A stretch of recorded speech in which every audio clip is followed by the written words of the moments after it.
lihat deh. Lagunya biasa aja bisa nggak? Lagunya nggak usah. Om Anton lari maraton.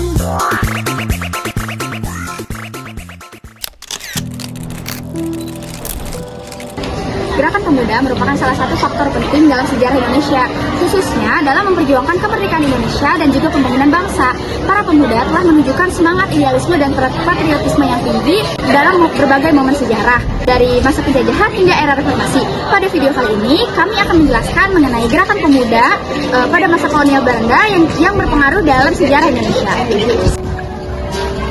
Budi Utomo adalah organisasi pemuda pertama yang berdiri di Indonesia pada tanggal 20 Mei tahun 1908. Organisasi ini didirikan oleh para pelajar dan mahasiswa yang menuntut ilmu yang ada di Sekolah Dokter Jawa, yaitu Skopia, yang ada di Jakarta.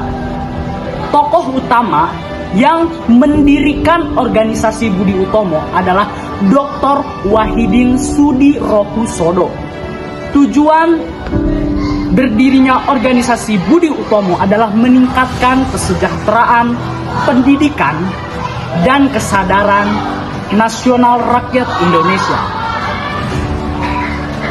Budi Utomo dianggap sebagai cikal bakal pergerakan nasional Indonesia karena berhasil menumbuhkan semangat kebangsaan dan menantang dominasi kolonial Belanda. Sumpah Pemuda adalah deklarasi yang diucapkan oleh para pemuda dari berbagai suku, agama, dan daerah di Indonesia pada tanggal 28 Oktober 1928. Sumpah Pemuda merupakan hasil dari Kongres Pemuda yang digelar pada tanggal 27 sampai 28 Oktober 1928 di Jakarta. Kongres ini dihadiri oleh berbagai organisasi pemuda seperti Jong Japa, Jong Sumatran Band, Jong Islam Nyetan Band, Jong Batak Band, Jong Ambon, dan lain-lain.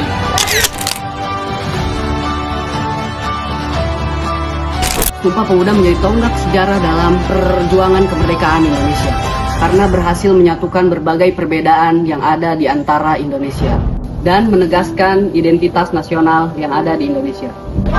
Rengas Dengklok adalah sebuah desa di Karawang, Jawa Barat yang menjadi lokasi penculikan Soekarno dan Hatta oleh para pemuda pada tanggal 16 Agustus 1945. Peristiwa ini terjadi setelah Jepang menyerah kepada Sekutu pada tanggal 15 Agustus 1945 yang menjadi peluang bagi Indonesia untuk memproklamasikan kemerdekaannya.